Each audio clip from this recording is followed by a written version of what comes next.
Bienvenue dans notre méditation « Sa grâce nous suffit » qui a pour titre « À la demande de Dieu ».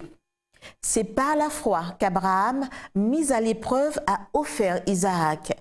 C'est son fils unique qu'il offrait, lui qui avait reçu les promesses et à qui il avait été dit « C'est par Isaac que tu auras une descendance qui porte ton nom ».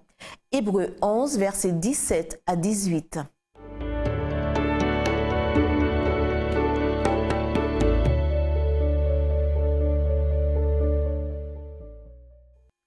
Dieu a demandé au premier couple d'avoir des enfants et de se multiplier. Il a demandé à Noé d'engendrer des enfants et avait promis à Abraham une descendance qu'il ne lui donnait pas. L'âge de celui-ci et l'infertilité de Sarah, sa femme, semblaient empêcher l'accomplissement de la promesse. Cependant, celle-ci s'est accomplie en son temps. Maintenant survient quelque chose de très étrange. Quand Isaac est un jeune homme, Dieu demande à Abraham de l'offrir en sacrifice. Pourquoi Dieu voulait-il lui enlever son fils s'il le lui avait donné lui-même? Abraham obéit à la requête divine. Le malheureux père de ses mains tremblantes lie Isaac parce que Dieu l'a voulu ainsi.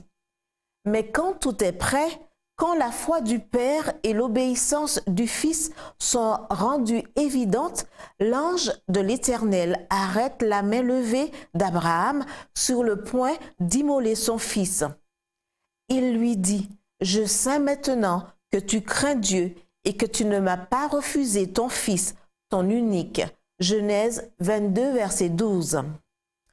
Isaac était donc un symbole du Fils de Dieu qui serait donné en sacrifice pour les péchés du monde.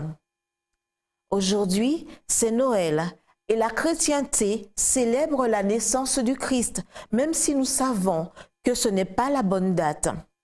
L'enfant est né pour prendre la place d'Isaac et la nôtre.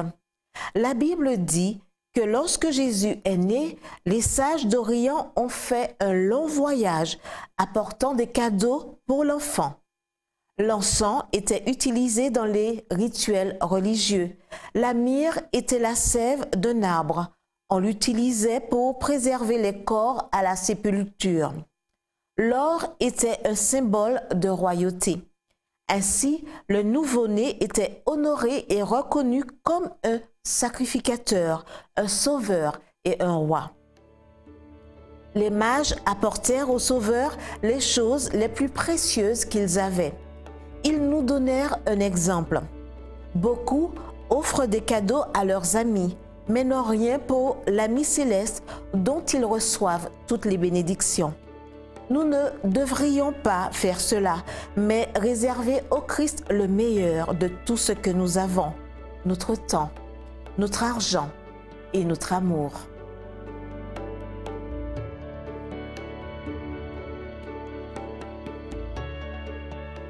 Le ciel a donné, le Père a donné, le Fils a donné, les mages ont donné.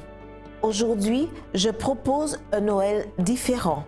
Un qui consiste à vous donner à Jésus tout entier, le reconnaissant comme sacrificateur, sauveur et roi, avec l'or de votre foi et de votre amour, avec l'encens de vos prières et avec la myrrhe de votre témoignage. Amen.